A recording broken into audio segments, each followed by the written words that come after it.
السلام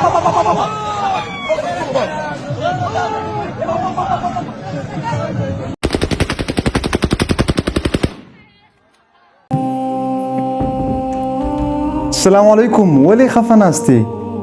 وعلیکم السلام، ولی خفه بنئ؟ زما د قوم حال ته وګوره، په کومه خبره یې وجاړو. د بې حیایي ته وګوره، د سرکشي ته وګوره. نو ولې دا خو خوشي مناوئ؟ دا خوشحالي مناول نه دي. د هر شي یو طریقه کار وي. دا انسانیت نه ګیري ہوئی حرکت ته ولې تعالی پته نشته چې قوم بې حیا شي، تباهي د هغه مقدر شي. د انسانیت ته د پس اخته شوي یو، د دنیا ته موږ څخه یو. د خدای یعنی د سرکشي ده، د خدای عذاب ته دعوت ورکو څخه یو. ځکه خو موږ دا حال دی. بیا هغه پلوشي مروت خبر را یاد شي چې په مروتو کې دا حال دی.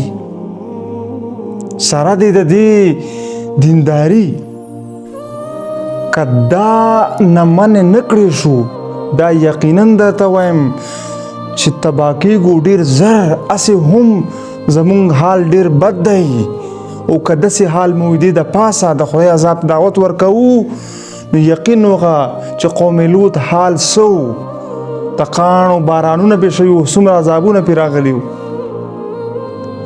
نور حال وګوره، انسانیت لري، تعلیم لري، شعور، عقل او پوهې نه دومره لري یو لکه اسمان او ځمکه.